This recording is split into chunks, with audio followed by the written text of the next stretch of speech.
Not the right bumper. What? Oh yeah, it is playoff time. You thought the playoffs were going to be easy? You thought this was going to be free? No! The Avs were not the better team and they didn't win. That's how it goes.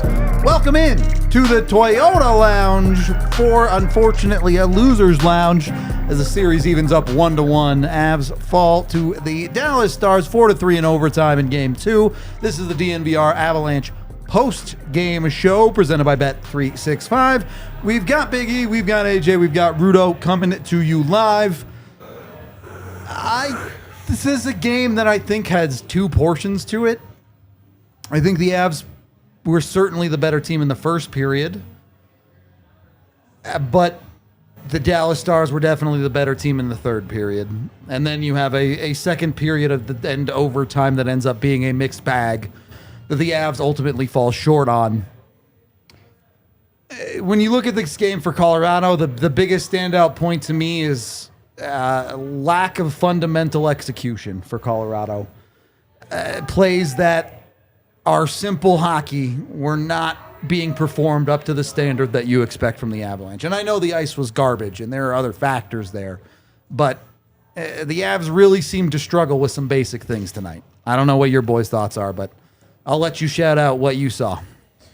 Yeah, I mean, I think we're going to talk a lot about playing simple hockey and why Colorado's inability to do that, particularly in the third period, probably cost them this game. Yep. That, just it's a lot of basic stuff that that you learn as kids. It's all the old cliches that you get tired of hearing all the time, but you have to get pucks deep. Yep. You have to win battles. So much of defense is effort in particular, and you look at how they lose the game at the very end. You look at how the third period plays out, and a lot of it is just they wanted it more, and they took it from you. You had a 1-goal lead in the third period. You're 10 minutes away from a 2-0 series lead. They wanted it more, and they took it from you. And I just think that's how that sausage gets made. That's the bottom line. My comment that I'll say is we'll talk about the numbers, right? Because we'll see the numbers. We'll see everything. Yeah. The one thing I say all the time is the only thing you can control in hockey and a lot of parts of life is your effort, how hard you work. That's the only thing you can control. Bad call, bad goal, bad this. You can't control any of that, At the end of the day, you can control how hard you work. For me, this is a playoff game. The part that's unacceptable tonight, I can go down the Avs lineup, and I can tell you that. Was that really your best effort, one by one? And I think we're going to get a lot of no. And that, for me, is what regrets come from. You know what I mean? You have regrets right there. Because you can control that. Yep. That's a choice you made. I'm just not going to give it my best. And I'm not going to work. I'm going to want it easy. I'm going to try to make the easy play. I don't want to do like the fourth liners, like get it deep and go work and get results, right? I'm too good for that. I can't do that. And that's the sign of not a team cohesive, you know what I mean? Like of trying to win with the right habits of a Stanley Cup. It was far from all bad. We'll talk about all of it. Yeah. Through the first two periods, I think there was really a lot to like at times. But ultimately, you did not finish the job in this game if you're the Colorado Avalanche. Is this the end of the... No, the Avs split at the opponent's building. They're fine. but you missed an opportunity to take a stranglehold on this series and be up 2-0 going home, and instead you're going 1-1 when you led the majority of the game. You led in the third period. You had an opportunity to really take advantage of a team that is undermanned a little bit, hasn't played their best hockey as of late, certainly didn't play their best hockey in game one. And then Dallas went out in the third period and overtime, and we're simply the better team. There's not a whole lot of opinion there, I think. You can only view a thing so many ways, and I think it's really hard to say that Dallas didn't deserve to win this game the way it played out. So they did deserve. The better team won. Yeah. Very simple. I think you got to be honest with yourself. Yeah, and the missed opportunity, you're up 3-2. Yep. They have no Robertson. They have no Heiskanen. Huge losses. And I think there was some stubbornness in their game, and I think there was some stubbornness from the coaching staff. I would agree with the coaching You have a staff, second line that is not working. It just didn't generate anything. And like, it wasn't like the first line was rocking and rolling so much that you're like, well, how can we break it up? Pretty easily, honestly. Yeah. And it was not a good. I didn't think it was a very good game from most of those guys. And your fourth line is the only guys I think you really felt like had a great game. You loved your fourth line, and then you look at the shot metrics and you go, wow, that's crazy. Yeah, but you loved the little things, you loved the details, and you loved the effort, you loved the heart. How did Logan O'Connor have such an impact on this game? It's because he played hard. Yep. That's it.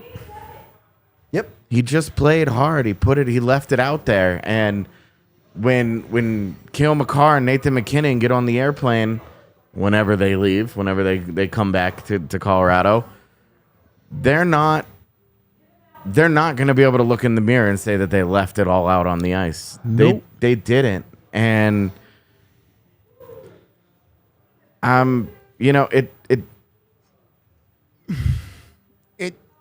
it's you got their A+ game. Yeah. You got the big punch from the Stars tonight, and you just about stole that game. So if you're looking for a reason to feel good, that's that. For sure. If you're looking at the series picture, I'm not feeling that bad about this game. The playoffs are supposed to be hard. Yeah, they were not gonna sweep Dallas. Yeah, none of us picked the sweep in our predictions. Like, it's not like this was something we really thought was on the table. Yeah. We do think it's a missed opportunity, though. I want to talk about this, and I want to contextualize this correctly. Do not take this the wrong way. You might. The ice was really bad. Oh, my God. The ice was really bad, and that is not an excuse for the Colorado Avalanche. No. In fact, I think it's a negative towards the Colorado Avalanche that the ice was really bad. Everybody knew it, and the Avs struggled to adjust. They struggled to play a game that made sense with poor ice. They could not make the simple plays. They often made the wrong decisions with knowing it's a bad surface to play on. Why are you trying to dangle through three guys when you know the puck's going to bounce off of a chip in the ice and fly to the corner? You knew better. And the Avs, like you said, AJ, were stubborn with it and refused to make simple, basic hockey plays that could work more functionally with the ice that you were dealing with. Yeah, the failure to adapt is why you're at 1-1 right now. Yep. For my money. It's a good way to put it. Yeah, I mean, I didn't again, my word, stubbornness. I'm not sure what you're trying to do. Yeah. Sometimes it's like, it's not there, and it's a ping pong ball out there, and you have 4 points this year. Where are you going? No one in particular, but maybe. I'm just saying, put the puck deep, buddy. What are you doing? What are you doing? The problem was there were too many guys. When you say no one in particular, 75% of the Avs forward core is trying stuff that, okay, it's the middle of the second period and you're trying that, whatever. Yeah. You have 5 minutes left in the third period and you've watched this play not work because the puck skitters and scrambles away from you for the 50th time. Yeah. Hello, wake up. But it's that's clearly not working. But that's where the lunch pail guys, north, south, not east, west. Chip and get chase. It deep. Yep. Chip and chase. Put your boots on. Go create. And you get, Logan created 2 goals that way tonight. Yep. He did. By putting your work boots on, your lunch pail on, go. It's playoff hockey. Playoff hockey's tough. It's dirty. It's nasty. It's ugly. And if the good plays there, then execute. Yeah. Yeah. But I mean, at the end of the day, even those guys, the ugly guys, 25-17, they went on 2-on-1s, and they're the ones that were getting all the up because they worked. They got rewarded for it. Life is that way. Hockey's that way. It's fair. And sometimes it's not fair. But my Lord, they're the ones that got all the stuff because they're the ones that worked. Yeah. You reap your benefits of whatever way you sow, whatever that expression is. Like, You reap what you sow. There you go. Exactly. There you go. You reap. See, that's why my English teacher's here. Thank you. It's fun that Eric throws pieces of phrases at us. Something. Sometimes we have to try and Piece it together. literally piece it together. It's great. I mean, Fun let's, little puzzles. No. let's talk about the positive then, at very least, and we'll get into more negatives, I'm sure too. But Logan O'Connor single-handedly set you up to win this game, basically. Yeah, your two best players tonight were Logan O'Connor and Josh Manson. Thank you. Yep, was I gonna would say agree. The Manimal was I would sick. agree. Those guys are your best players, and that's great. You need those. awesome. It's those awesome guys need that to have they're players. Yeah, I your gotta best win. players, but how are they your best players? Yeah. And like not the normal. gap between those guys and Nathan MacKinnon and Cale McCarr and Nelson and Nichushkin, like that just Very Big gap. Big gap. big gap. That's a big problem. That's a real big problem. It's got to be better from the dudes ahead of them. Yeah. There's very, very straightforward for me. Look, game started out okay. I thought the first period the Avs were the better team. Nathan MacKinnon gets them on the board on the power play. Pretty straightforward stuff. Eric loves to say it. A shooting power play is a productive power play. Nathan MacKinnon shot the puck and went in the net. Not hard. You don't have to overcomplicate And is things that a good sometimes. goal by Jake Andre? It's a terrible No. goal. Yeah, I it's don't care awful. what people are going to be It's mad awful. for my take. It's a bad goal. He's sideways. He's in the back of the net. It goes through him. Yeah. Oh, but it's the leading scorer in the NHL. I get that. But the point is that you're trying to make and that we make all the time. Shoot the puck. Yep. Okay. Yes. Yeah, I think you can definitely be upset with the Avs failing to capitalize on some power play opportunities. Obviously, the one at the end of the game, you're not able to win a game that you had the chance to. That power play comes up short for you. Yep. On the flip side, you do give up a power play goal in the first period as well. A disaster of a sequence where your structure just completely implodes. But you also kill essentially 3 consecutive power plays at the end of the second period to put yourself in the driver's seat. So, And punched him in the mouth Yeah. with that, too. That was an unbelievable. That should have been the dagger right there. O'Connor with 30 seconds to go on the road. Are you kidding me? wasn't, And then- but should have been. Because you came up in the third period and you sat back and you didn't work. Yeah. Give credit to the other team. They were awesome. That's the best they can play. But is there regrets right there? There should be a ton of regrets. Yeah, of course. Yep. It's tough to look at if you're Colorado because of I don't think your top line was terrible tonight. Nathan MacKinnon didn't play his best, but did have a goal for you. Arturi Lehkonen honestly was pretty good. I know he had some mistakes in third period and overtime, but honestly gave you a pretty good game. He set up one of those LOC goals and had a lot of good defensive shifts. But when you're looking at the middle six of this lineup, you just need more. It's not, you can pick players if you want. The only one I felt like gave you something you were happy with was Charlie Coyle. And I know you can look at possession metrics and go, well, the second line's possession metrics weren't actually that bad. They had an Yeah, awful but game. We watched Val Nichushkin fumble puck Left, after right, and puck center. after puck. Taking chances in overtime, and high in the honestly- zone. Like, it was awful to watch. It was awful. I don't to know that watch. Jonathan Drouin was much better, maybe a little bit more risk averse, but really wasn't doing anything effective with the puck. Ineffective. Yeah. Is ineffective. I would agree. And if we're splitting hairs between, well, he was ineffective, but he didn't actively hurt them. That's not a recipe for success. Like, yeah, I guess, but that's what you expect out of your fourth line, not your second line. yeah. And Like, if you're talking about your fourth line rocked. Yep, it was great. hard to argue with that. You do feel like there is more to give from your stars. And Cale Makar gets an assist on the MacKinnon power play goal, but again, no 5-on-5 production from arguably your two best players in MacKinnon and Makar. Yeah. You feel like they have more to like. This is playoff time. There's no hold back anymore. Yeah. Right. Go be the best players on the planet. I think There's no load management here. Yeah. This is what you load manage for. Give me a Right. break. Exactly. But the cream rises to the top and it's infectious. So now you didn't see the cream rise, and then what'd you get? Your second line, well, okay, then I'm not going to work either. You know what I mean? So it's got a trickling down effect. And that's too bad because that's kind of what's bugging me right now because you left something on the table. Hey, but at least they got a point. I'm kidding. Sarcasm there. Just don't want people to get mad here. I was trying to lighten the mood. Oh, they're mad. I bet they're Sorry. And look, it's a night where you were looking for a hero and you found a scapegoat.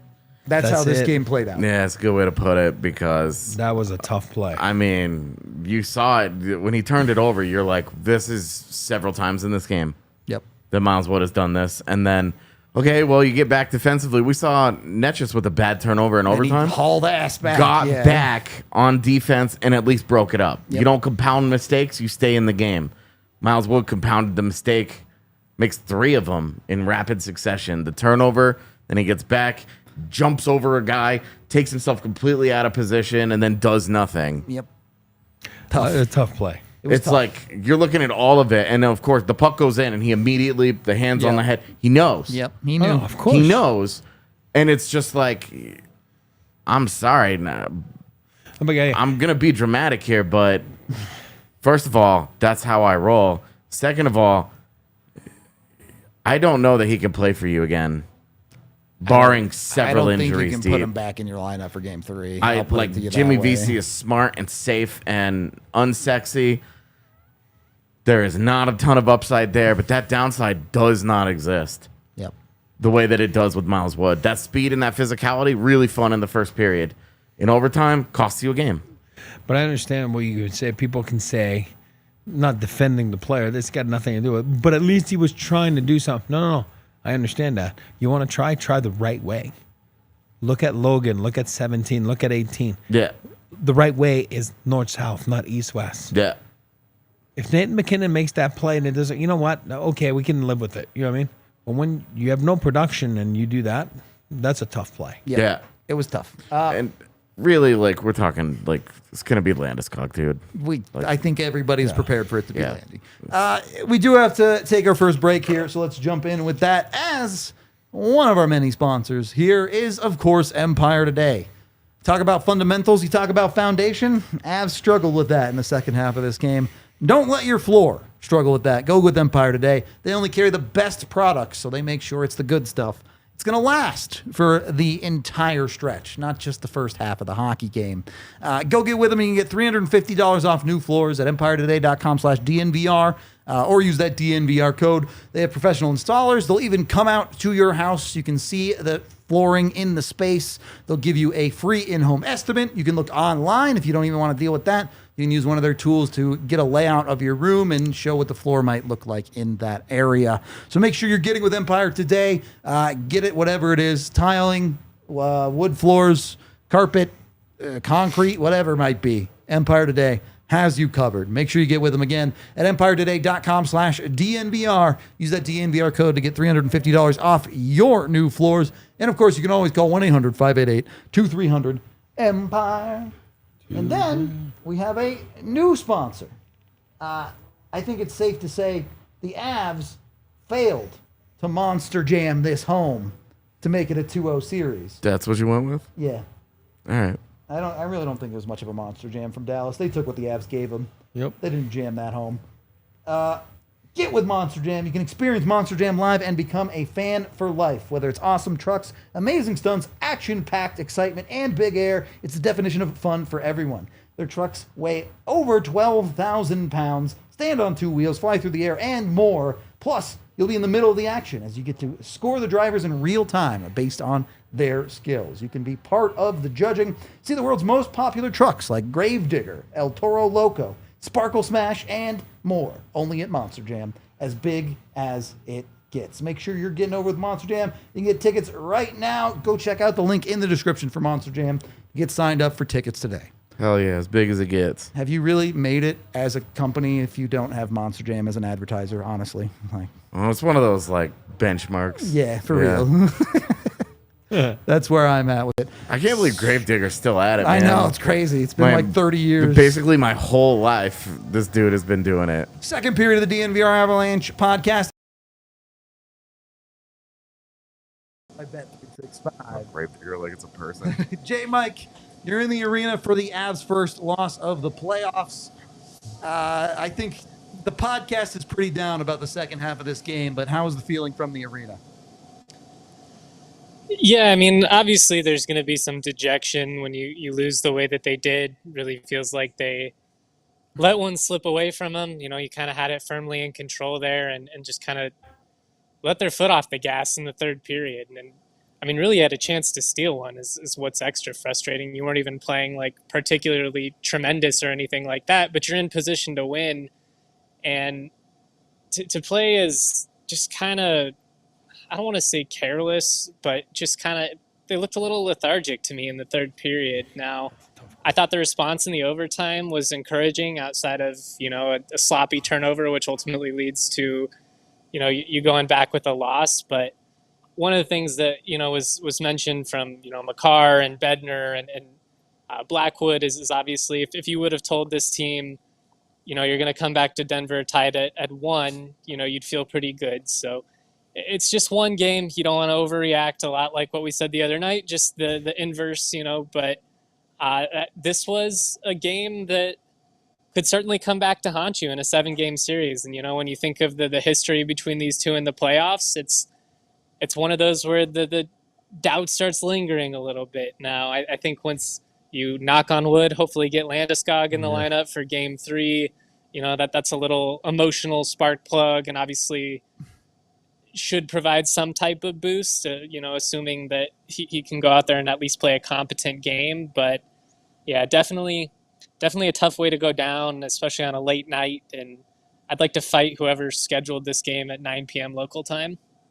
Yeah, it was a late start in Dallas for sure. On the positive side, we talked about the fourth line a lot, gave the depth of the Avs a lot of credit there. Are there the building blocks here? I know you mentioned it.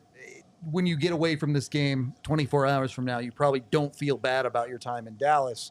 But do you take things to build on from this game specifically, or do you throw it away? I think a little bit of both, right? Like, I think you try and build off of what you saw from the fourth line, who's probably the best line all night long. But if you're the second line, like, this is probably one you'd like to put behind you. They got to get more out of that group. I mean, Bednar said it post game that they need more from him. That's all he said. You know, when he was asked about it, what can you say about the second line? You know, we need more from them. And I think that could really be said about the first and the second line. Like, obviously, you get the power play goal. I know you guys have talked about it at length, so I don't want to get too repetitive here. But I think it's one where, like E said just a few moments ago, it's got to resonate from the top down, right? And when your top dogs aren't firing on all cylinders in this type of matchup against a team with this much talent, whether they're dinged up a little bit or not, you're flirting with disaster. And frankly, like, the Avs probably got what they deserved in this one for not playing a complete game. I think it's a great point from you and Bednar both. The reality is, through 2 games of this series, your top 6 has 1 5-on-5 goal. And that was fine through game 1 because you held Dallas's top 6 to 0. But your best line at 5-on-5 is now your fourth line, which scored twice tonight.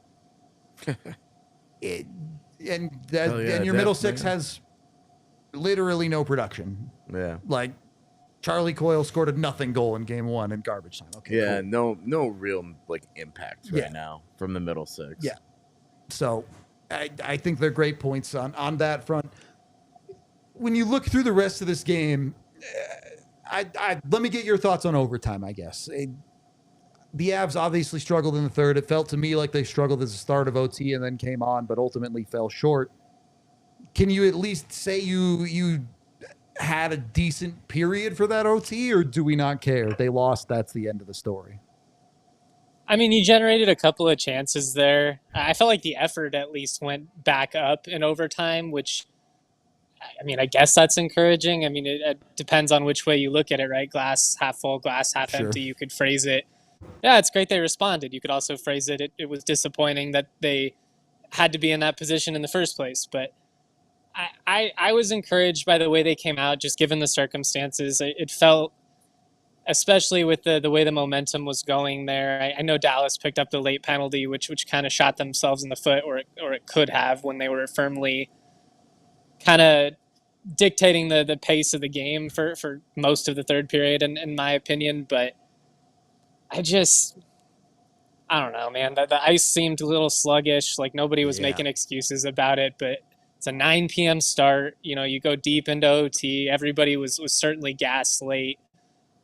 I'm not panicked or anything like that, but I will say this was a statement performance if you're Dallas, and now I think you got to come out with one yourself if you're Colorado, right? Like, you can't let all of a sudden the pendulum to swing the other way and Dallas to get some momentum here, because we've seen time and time again with this team in the last 5 years, like, losing game one has not impacted them in the slightest.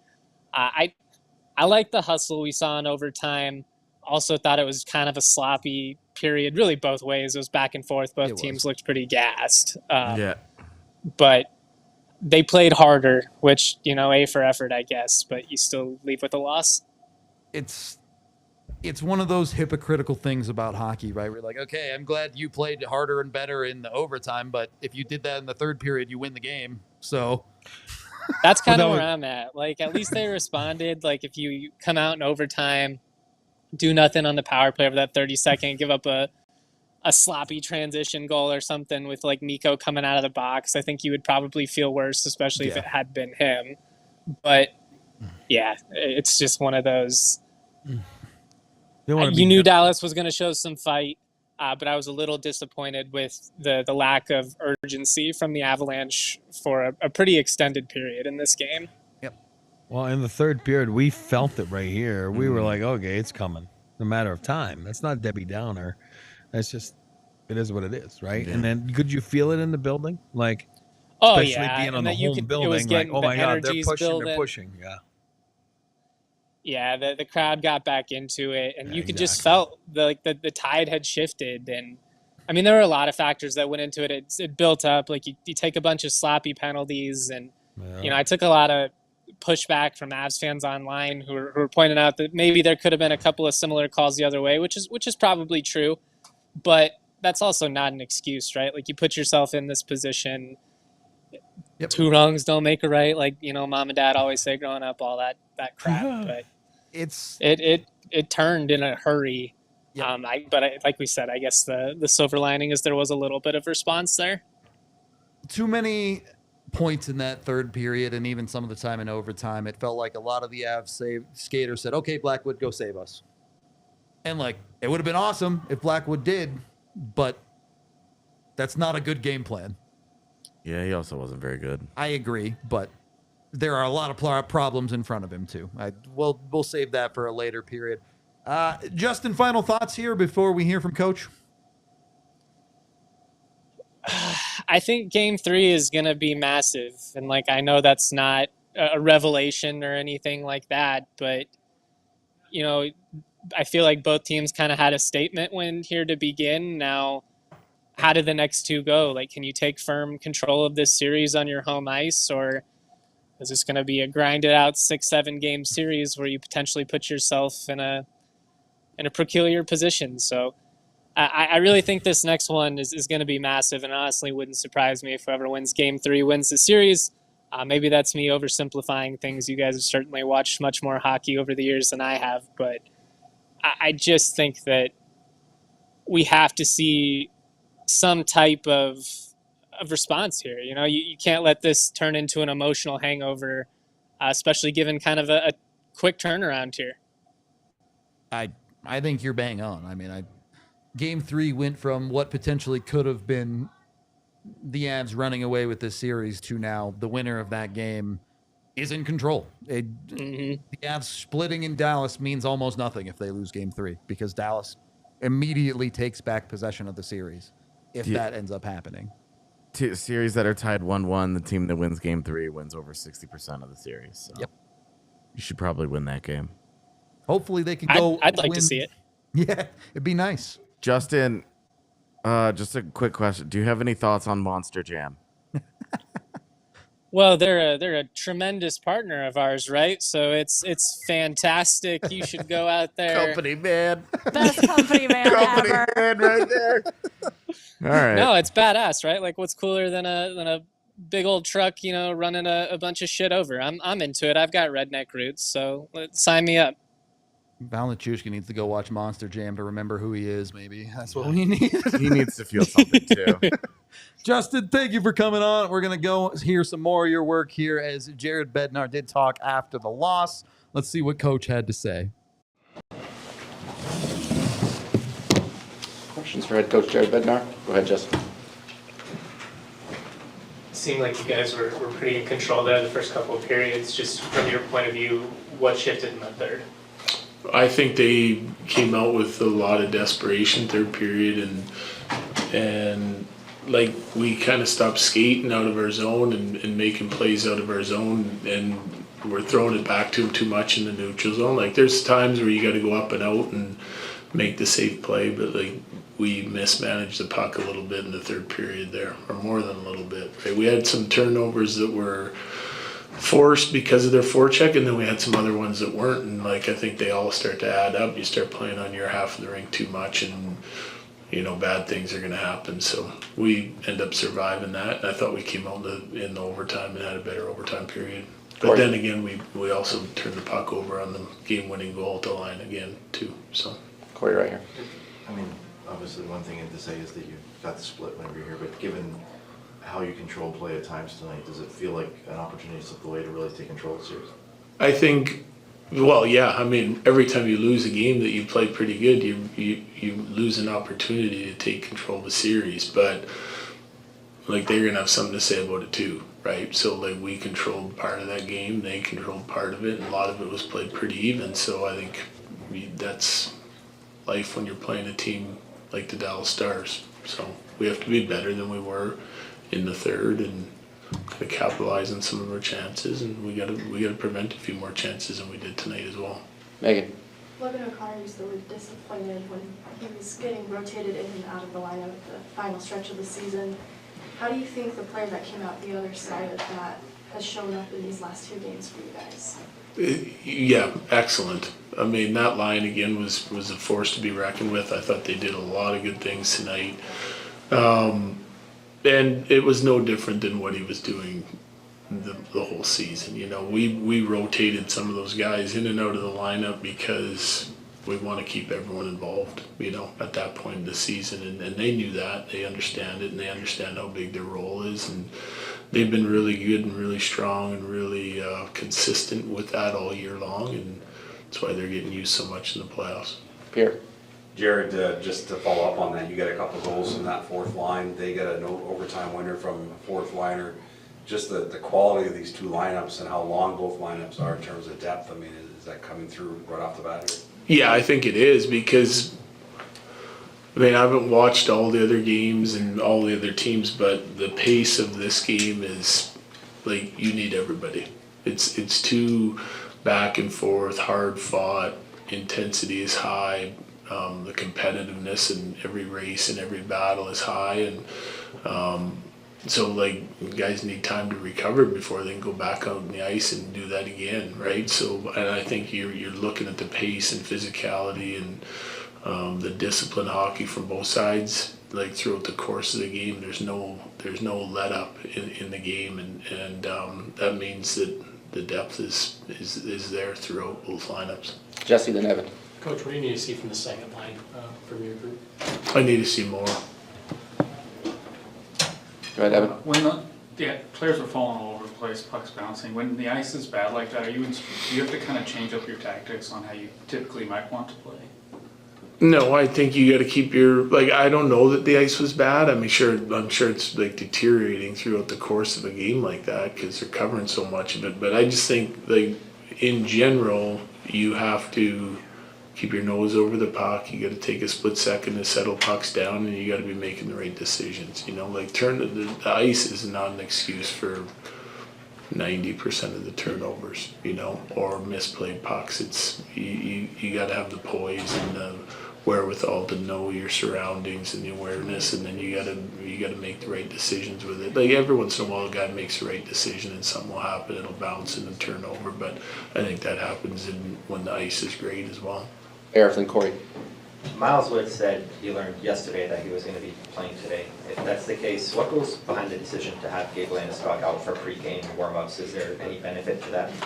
Gabe wanted to like get in the groove and take warm-up tonight and get in the room and like be part of it. So that's why I did that. Corey. I guess just how did you think, and this was like the first, Mackenzie's first playoff game, now it's his first overtime game, just how do you think he's come out of his first win? He was good again. I mean, yeah, like he that's what we need from him. That's what we expect from him. I thought he had a great night again. Last two, Megan, then Jesse. You talked about poor puck management in the third inning for the OT goal, but where did you see Dallas come through stronger compared to their game one? I think you know I don't think I think you're going to see subtle like differences and changes in the game, but they're going to go out and try to play their game better than they did the other night, be more competitive, getting to the net front. But to me, they're always a team that goes to the net front hard and shoots it with traffic, and they attack it down low, like back of the net to the net front, and that's their MO, and they're really good at it.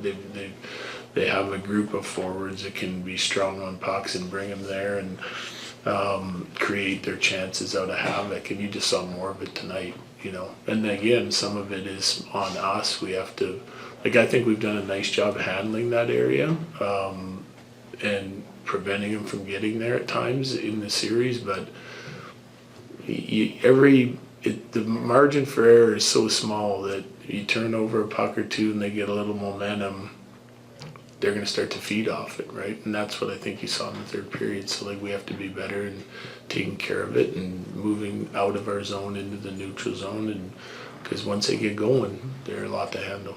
Last one, Jesse. Miles Wood draws that penalty in the first that leads to a goal, then he has the turnover in overtime. Just what do you think of his night as someone coming in? I thought he was outstanding till that turnover.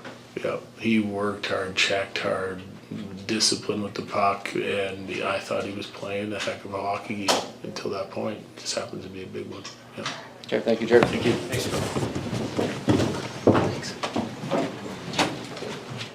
Well, that was that. Yeah.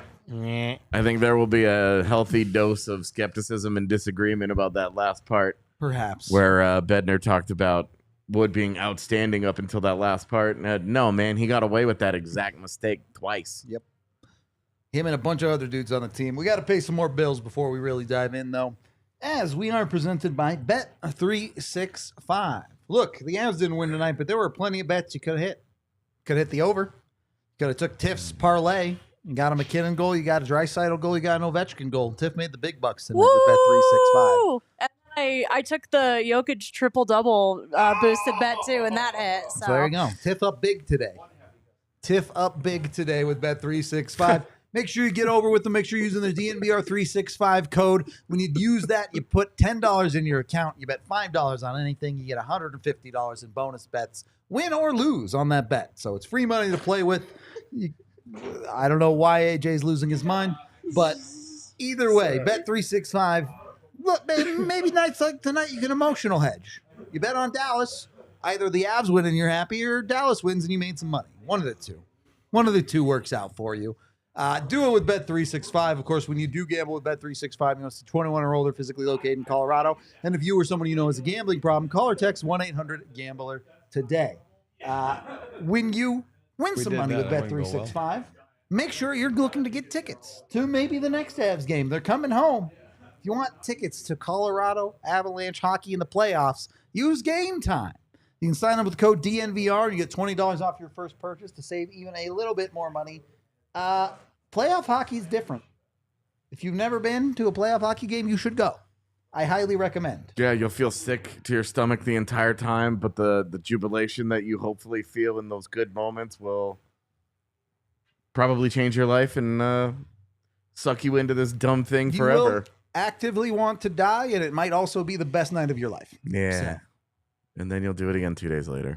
That's the playoffs. That's what it is. Get in there with Game Time. Use the Game Time Picks feature. When you do use it, you can get the best prices out there. They'll filter out everything based on what you search for and only show you the best prices for the best tickets. If it's more than sports too, you can get your tickets through Game Time still. Concerts, theaters, movies, more. Game Time has you covered with that Game Time Picks feature. What time is it, boys? Game It's time. past game time, technically, but it's game time. It's game time play. Game time play. DNVR after There dark. you go. Third period of the DNVR Avalanche podcast. Rudo. AJ, What's up, homie? what's up? It's good to see you, dog. It's been a minute. This quote from Bednar about Miles Wood being outstanding Not buying. makes What me that's think about selling. other things that were outstanding in history, in human history. Oh, God, where is this going? Number one for me, the first thing that popped into my mind was Napoleon's invasion of Russia. Worked out great. I heard. Famously Yeah. outstanding. Went so well. So I think if we're working with that definition of outstanding, I'm with Bedsy. Okay. That's the kind of outstanding that I think I can get behind. But if it's the traditional definition of outstanding, it needs some that work. interpretation needs work. All right, then I'm going to throw in my quote that I've used many times, and I'll use it because it's very, very pertinent to this case right here, right? Mm-hmm. And it goes like this, and if you're on this show all the time, you've heard it. When a crusher tries to become a rusher, he usually becomes an usher. So take it for what it's worth. Yep. I don't know that there's much more to say there. Yeah. The metrics don't look good for Miles Wood. The eye test doesn't look good for Miles Wood. The only thing that looks good for Miles Wood is that his head coach went out and straight up lied on national television about how he thought he played. But I like that. But I like that. No, I can't- know you do too. You're Yeah, not yeah. going to bury him. I You're not going I to. like what he said. It's fair to go out and say, "Hey, I need more Yeah. from my second Yeah. line," Yeah, but he's not yeah. out there being like, That guy sucked. "Down the Chushkin." No, gotta get it. No, get back on the sauce, dude. No. You can't. It's not. He's not getting out there saying crazy stuff, right? Yeah. It's not going to go that Yeah. way. He's going to be like, "Hey, I love the speed. I love the physicality. I love those things." He lost us. He in part lost us a game with a terrible turnover and then horrific defensive coverage. But also, that's Miles Wood. Yep. So if you want to look at what your expectations are of Miles Wood day in, day out, that's it. He skates fast. He hits. He isn't great with the puck, and he's bad defensively, and he's got low hockey IQ. So in terms of living up to the expectations that you would have of Miles Wood, yeah, I guess he was kind of outstanding because that's who he is. He was It's exactly who you thought he was. Where's the Dennis Green quote? They are who we thought they Exactly. were. He is who we thought he was. That's just it. So in that way, yeah, outstanding. I'm done carrying the water, but genuinely a silly thing. He's got his guys back. That's why his players love him. Fair enough. But I'm not one of his guys. So I'm going to sit here 1,000 miles away and say that's silly. Let me take through some of the other problems the Avs had in this game. I know we've talked about Wood a lot. We've talked about the middle six, their lack of execution, particularly players like Nichushkin and Druin. But when you look through the rest of the team, too. Whoa. I just slammed that down. I'm sorry. Careful. I guess, where do you feel like the Avs came up short the most on the defensive side of the puck tonight?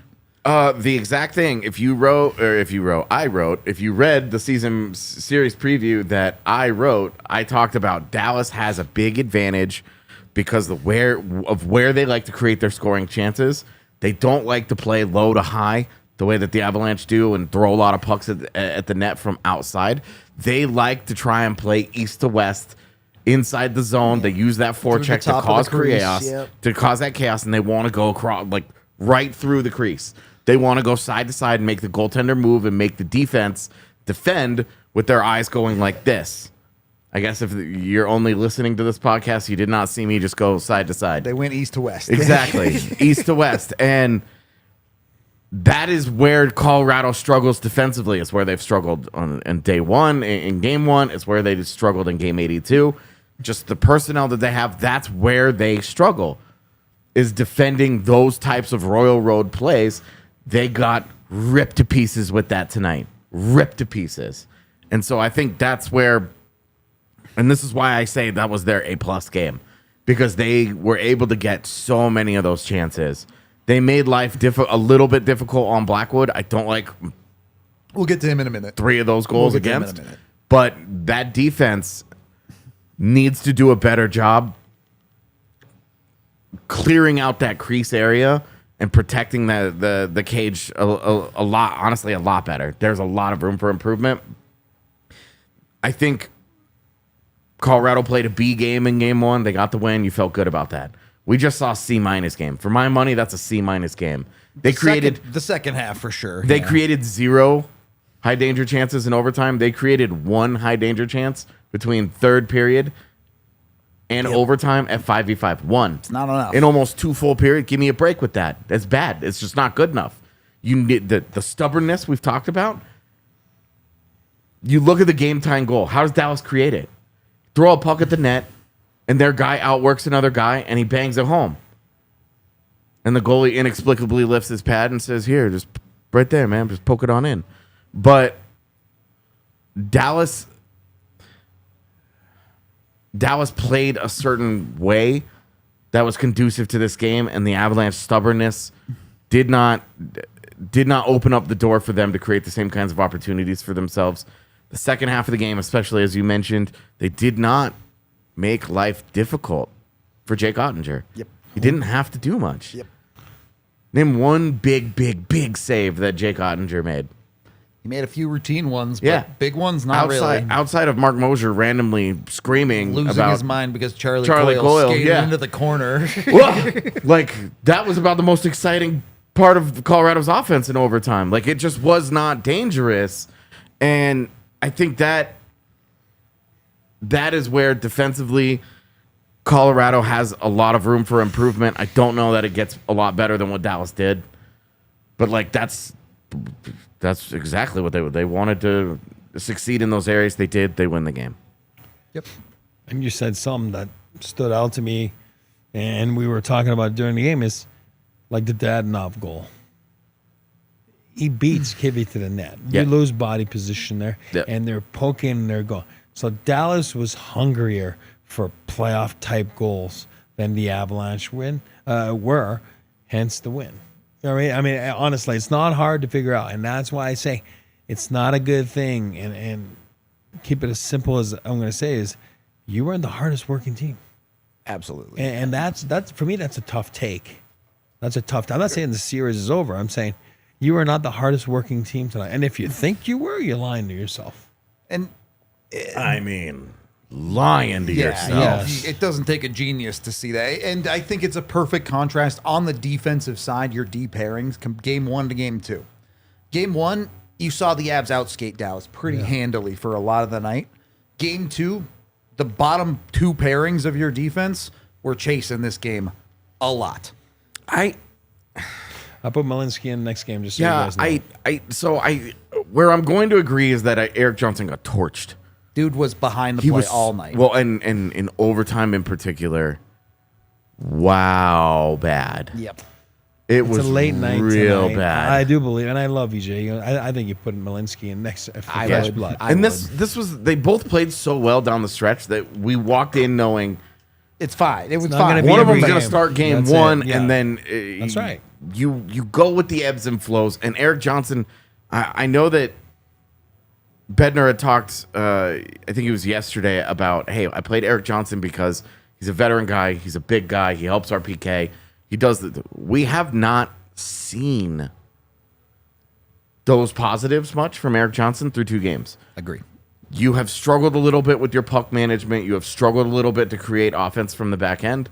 Hello, Sam Malinsky.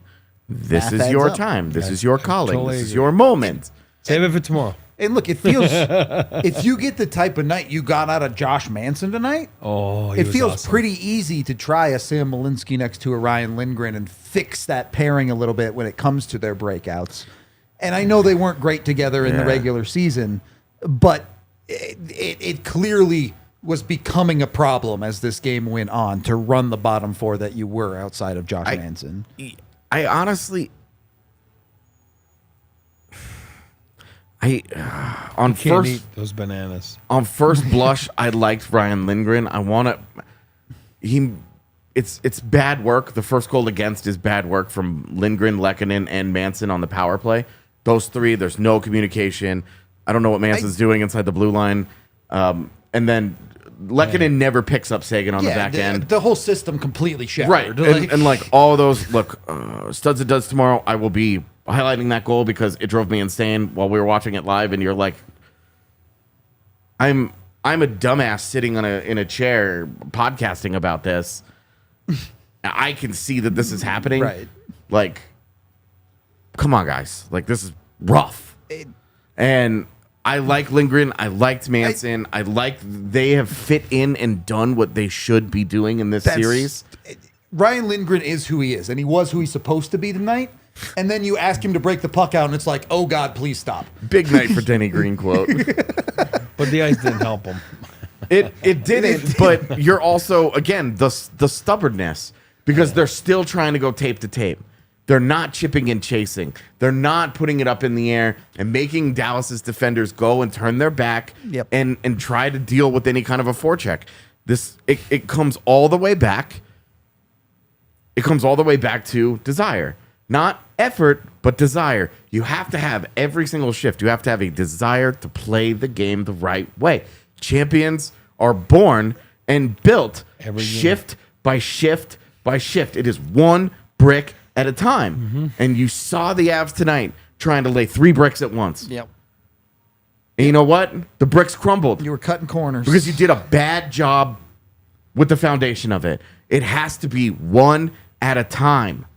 You have to be committed to the process, the right way to do it. And they shortcutted themselves, they cheated themselves, and they cost themselves the chance at a 2-0 series lead. They did all of the work. They put themselves in good position for that, and then they fell apart. Yep. And they had the opportunity to make a great player and the lead player a goat. You know what I mean? Like when I say a goat, not in a good way, in a bad way. Yep. A donkey. And they didn't. They didn't make him going to the place where he was traded from, in a sense, because he didn't want to be here. Let's just call a spade a spade. And then, the crowd could have gotten into him. But now you're giving an elite player an opportunity to escape it. That's the part that, for me, I don't like tonight. Yeah. It's a tough adjustment. And like, I get it. If you're looking at the third line, and maybe you give them a little bit more of a pass because Colton goes out, Wood comes in.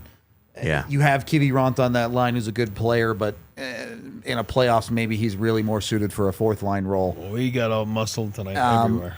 The cat. Your adjustments didn't work. I know plus minus is not an important stat, but Miles Wood was -3 tonight. The guy you slot into your lineup. What's his ice time? 12 minutes? That includes OT. Check. I have to actually look over here. I'll look right here. I got it. Keep going. If you're you go look. The reality is, this was not a good enough game from Colorado to win. That's all that it boils down to. You got outplayed. If you play that like that, you will lose the series. I don't think any of us believe that the Avs will continue to play this poorly. I think we believe they will have a bounce back in Game 3. But they have to go do that now. Yeah. This is now, the onus is on them to step up. Yeah, a Colorado A game isn't going to fall out of the sky. Yeah. You make it happen. Exactly. And that is the onus is on them. It's the ball's in their court now. Yep. It's 12 minutes. They got 3 goals against in 12 minutes. But then and again, that's probably 9 minutes. How long did I say?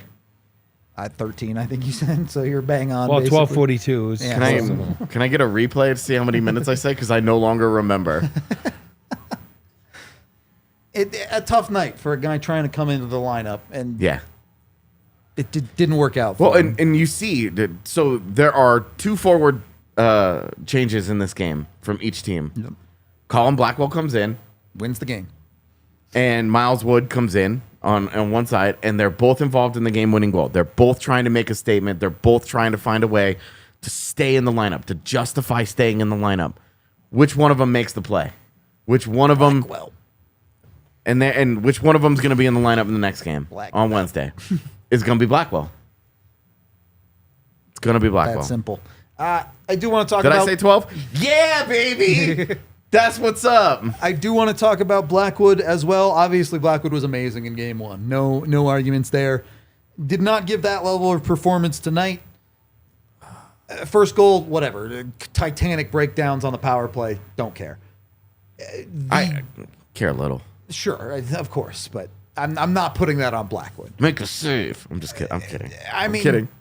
Certainly the third one, I think, is the one that stands out the most to me. That's a puck that he just does not track is at his feet. If he knows where that is, it's covered, and the Avs are out of that. I have problems on 2, 3, and 4. I don't know about... I don't feel that bad about 2. 4, yeah, that dude makes himself awfully small on a puck sitting 3 feet in front of him. When he never adjusts. He just sits there. Doesn't come out and challenge. I would doesn't love get to talk big. to... I would love to talk to Boods. Yeah.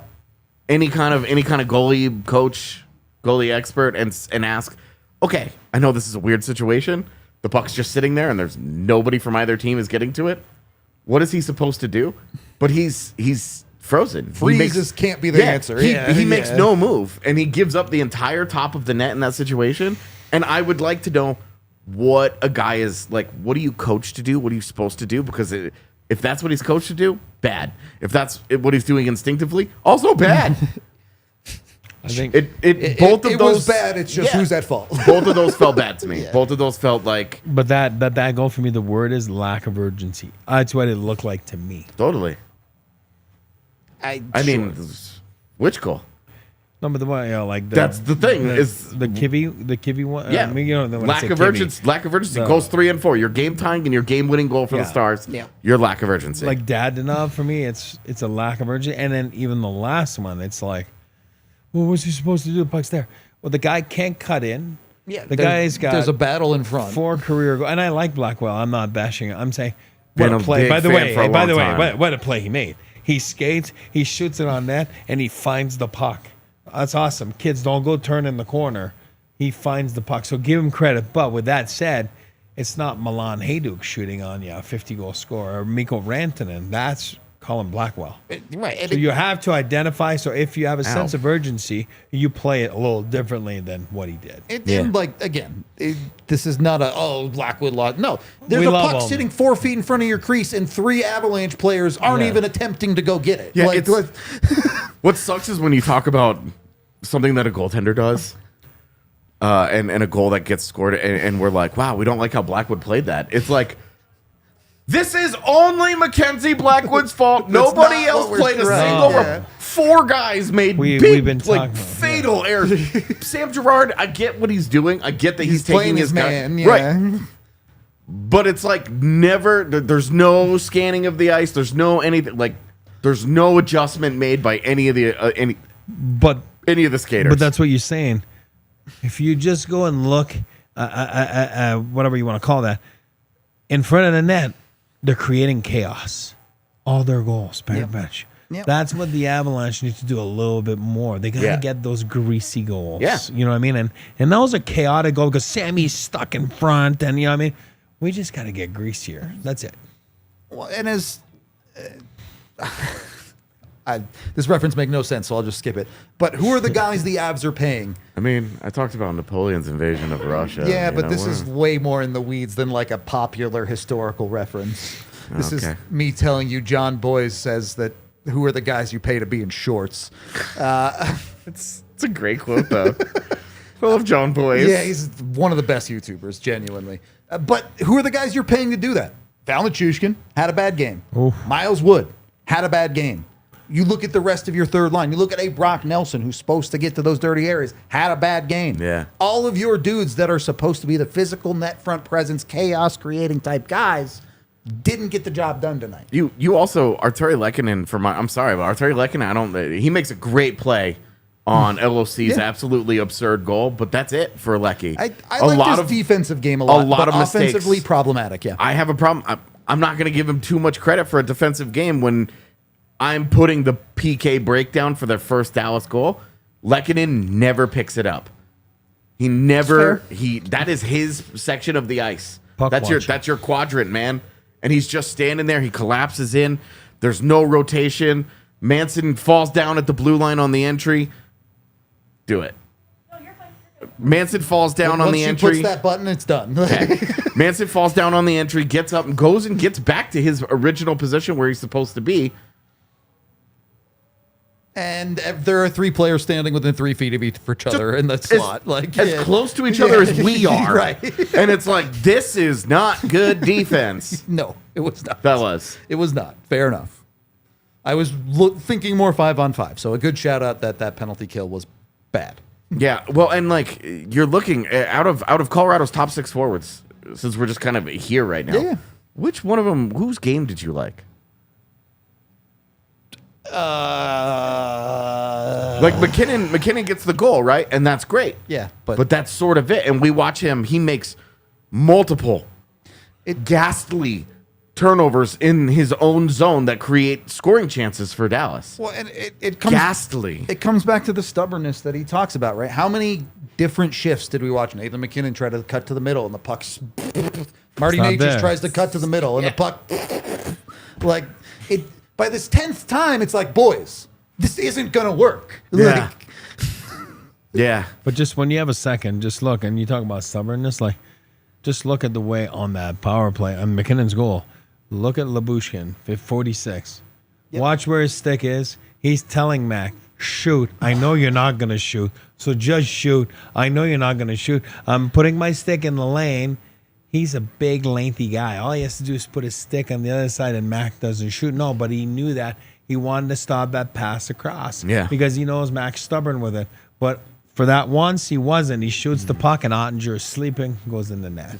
Literally, so you can't be stubborn. Both with of your the game. Avs power play goals are exactly that. Yeah. Like one goes off Lyubushkin, good bounce, sure, whatever. Yeah. But Dallas is actively taking away the seam when Nathan MacKinnon has the puck on the power play. He has to pull the trigger. Yeah. Obviously, it works on the power play. Maybe simplify a little bit at 5-on-5 Yes. Simplify has got to be the word. Yep. That they're gonna get into their video session, and it's just gonna be what are you doing? What are you doing? This is weird. This is we've podcasted a long time together, man. It's obvious. But what do? You show the clips of what? 25, 17, 18. Get it deep, chip, go get it. Oh, look. Oh, wow. Look, creates a goal. Absolutely. It's not hard. Can I just respond to this this person telling us to quit overanalyzing folks who legit do the job? I'm sorry, but you're overanalyzing folks who do the job. So, hold up a mirror and go do something else.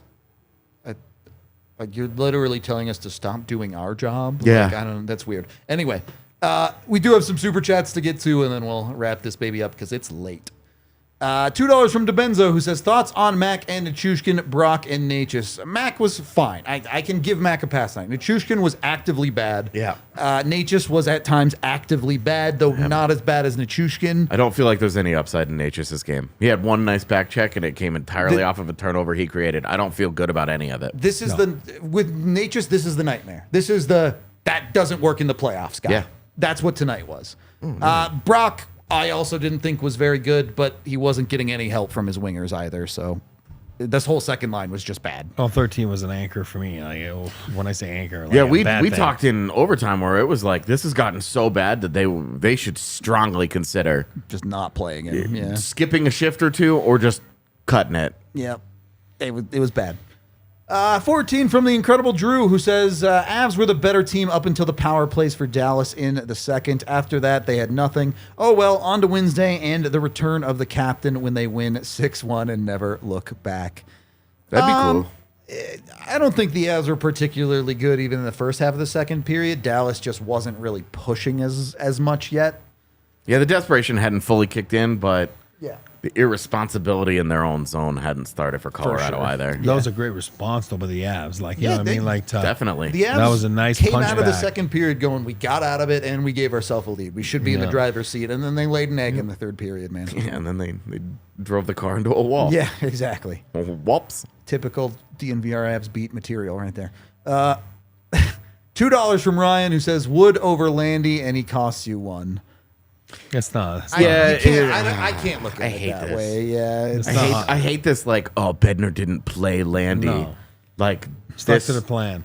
Yeah, exactly. This is what they had decided. This is what they had laid out. All right. Again, Would have been nice to know in advance so that we didn't have to deal with this chaos all day. But look, it's fine. the Avs want Landy in the lineup. Right. If they felt like he was ready and it was time, they'd have put him in the lineup. And if he felt like it was ready, Right. and the idea that Landy wouldn't have had a say in it. Yep. Like, come on. They worked together. This is what they came up with. They just rolled it out. It hurts that this isn't even a conversation if Ross Cole doesn't hurt. Right. We're not talking about this. Miles Wood never enters never enters the fray. Yep.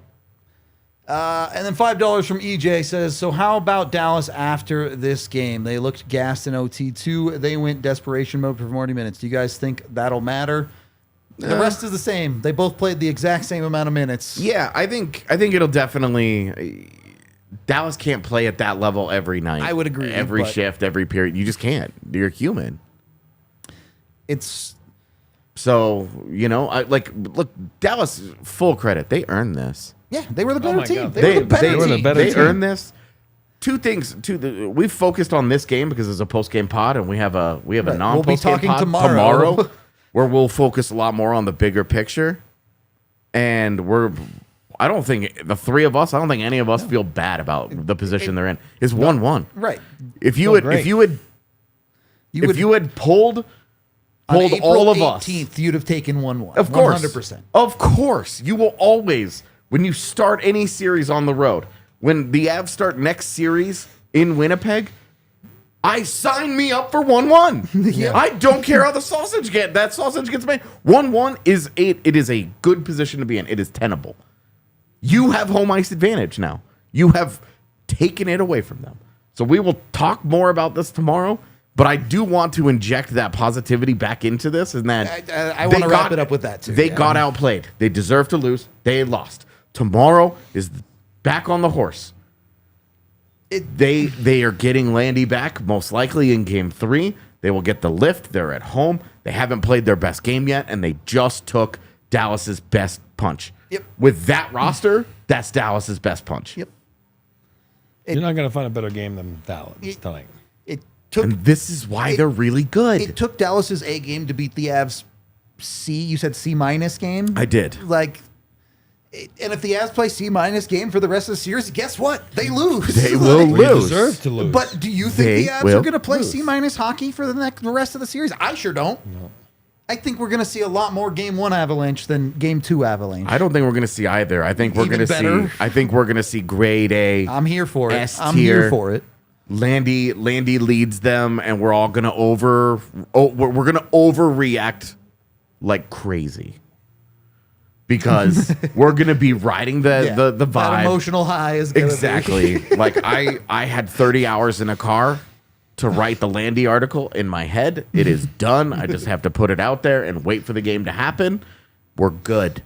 We have so much hope and enthusiasm for the rest of this series.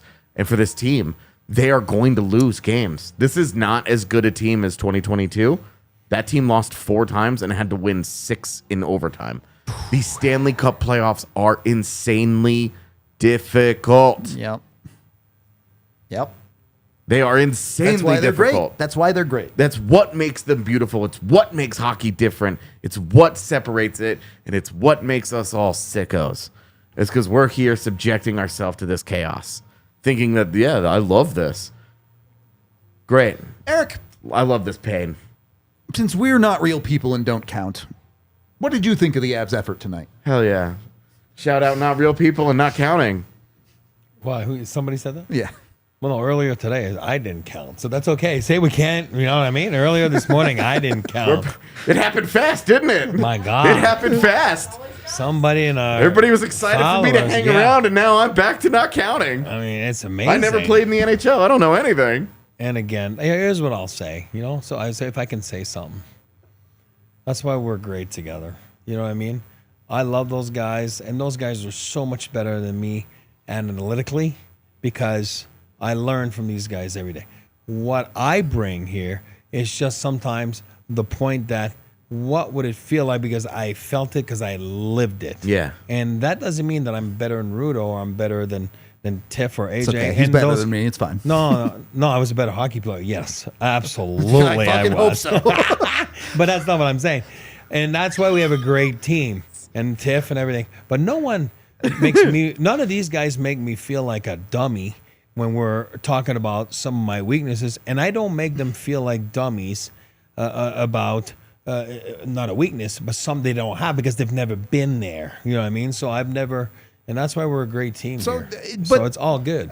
I'm memeing, and we're in dunking overtime. on We're Chad chilling, a little man. bit, but Also, the three of us haven't gotten to do a pod in person, so it's a We gotta little pop off a little It's a bit. little vibey. I like it. Give me your honest opinion, though, of the locker room after this game. What do you think is going on? What do you think those players said after a game like this? Well, that's if you've been there, you know what it's like, so you know what to say, which is sometimes silence. And you talk about it the next day, and it's like, hey, those plays don't work. But I've played with guys. Yeah, I've played with guys where all of a sudden, a play like tonight, when you get in the locker room before the media gets there, which is right after the game, I've played with guys and said, for example, hey, Miles, that play doesn't work. Don't do it again. There's nothing wrong with that. It's called accountability.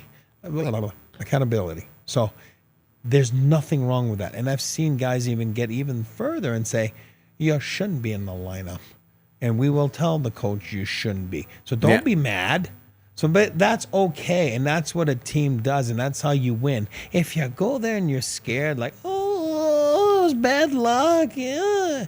You'll never win. You'll never win. Yeah, that's our job to make that noise and say it's bad luck. That's right. We're apparently the two of the only people in the hockey sphere that don't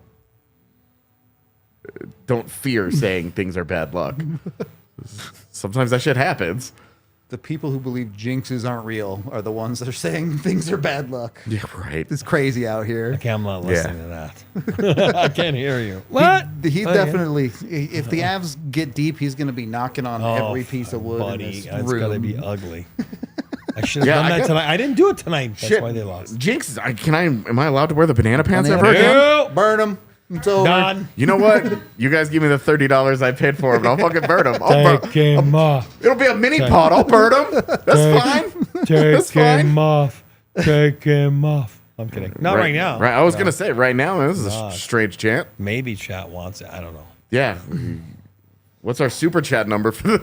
It's too much. 5,000. No, you can't say that shit after all the times I have been exposed to your body on this How this many podcast. times have I taken my pants off? I mean, Never. I guess that's true.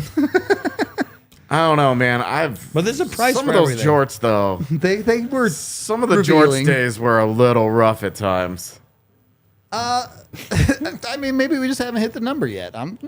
Yeah. There's a number out there that I take my pants off for, dude. Straight up. Like- I will tell you, when somebody hits that number, that money better go to me. You directly. Not the DNVR whatever communal fund it goes into now. No. I have siblings. They suck. I'm out. I'm good. I want that cash. I'll take the pants up. I want that cash.